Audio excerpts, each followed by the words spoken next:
Hi everybody! I'm Ushi and today I'm going to be talking to you about logos.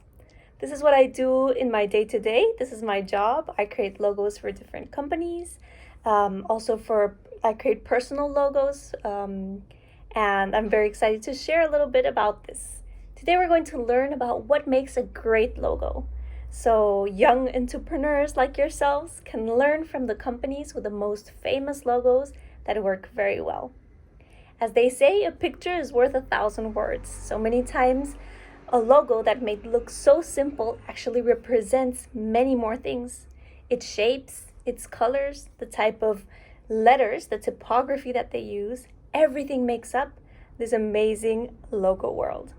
So now I'm going to show you a few very interesting logos so we can talk about them and see why they're very special. The first one we have here is the TikTok logo. I'm sure this is a logo you already know very well, and it's interesting because it was created to represent a music note. The person that created it was big into concerts, into music, and it's very interesting because the icon, as we can see before we open the app, is a black background, as if we were entering a concert, and then the musical note is white. And then it has a few colors like the light blue and the red that really makes it stand out more. There's a lot of contrast and it gives us this sensation of music and of good vibes. Then we have the next one that is Baskin Robbins. This one has a little bit of a secret symbolism inside because it has the numbers 3 and 1 hidden. This is because Baskin Robbins has 31 flavors. They wanted that to be included in there.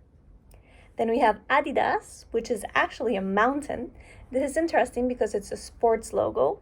And what the mountain tries to symbolize is to try to reach the peak, not give up on your dreams. So it has a lot of symbol and it's very simplified, which is important for logos. Then we have the Amazon logo. As you can see, this shape underneath the letters forms kind of like a smile, which gives us a very nice, friendly attitude. And we have an arrow that points from the A to the Z, meaning that they have all the products in the alphabet. We're going to talk also about personal logos. We have a few examples like Tiger Woods, like Cristiano Ronaldo, and like the Billie Eilish logo. These logos are interesting because you can really see the personalities of the people behind them, of the celebrities behind them. Tiger Woods is a more elegant logo, maybe masculine logo. We have Cristiano Ronaldo that has the 7, that's his number, hidden in there. And also it has a lightning bolt, which represents speed. It can represent many things. So it's important to see what the symbols represent as well. Then we have a Billie Eilish logo that is very basically letters. She also uses an icon.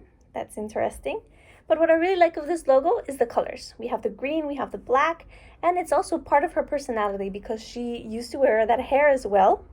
So you can really relate it to these like very fluorescent colors. So it was something that she felt represented by. Very important to make the correct typography selections.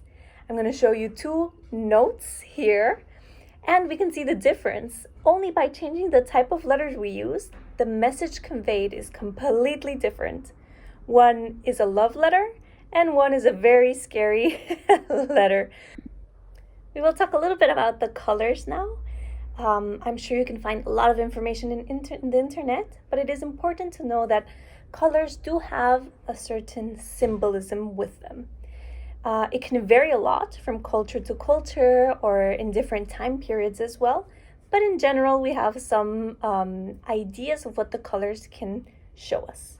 Black, for example, is a very mysterious color that can show us power. But in some cultures, it may be related to death, for example. There are several logos that use this color because it is very elegant and simple. We have purple. Purple is related to creativity, to royalty, to extravagance, to wealth.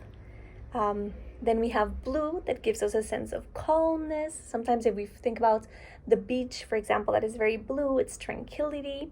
It could also be sometimes related to sadness. It depends how we use it. We have pink. It's a little bit It used to be a very feminine color. Now it doesn't really matter as much, but it is a very tender color. Then we have green that has to do with nature, with growth, with envy. We have red, that's a very passionate color. In many cultures, it's related to love, but also can be related to danger or to urgency. Then we have orange, that is related to a lot of energy. It's a very energetic color. Also a lot of warmth. It can also be a warning color. And then we have yellow, that has to do with happiness, positivity, creativity. There are some colors that can take us, for example, towards the world of fast food, like the McDonald's colors. Red, yellow, makes us a little bit hungry. They're very alert. Some other colors can be more ecological, for example. If we think about brands like Holland Barrett, that uses a lot of green because they want to convey that it is an ecological place. So now I suggest you to do some research. You can see the meaning of various colors. When we're doing a personal brand, sometimes we want to go towards a color that we really, really like. That could be an option. But also it's important to know maybe what the meaning behind it is. If you're a person that is very energetic or that is very creative or that is a little bit more serious or shy, then maybe the colors can represent that as well. So I hope you like this crash course on logos and that you enjoy this next activity. Bye, guys. A few last tips. Remember, logos have to be simple. That makes it easier for us to remember. They have to be able to be applied in different places, like t-shirts, notebooks, signs, everywhere.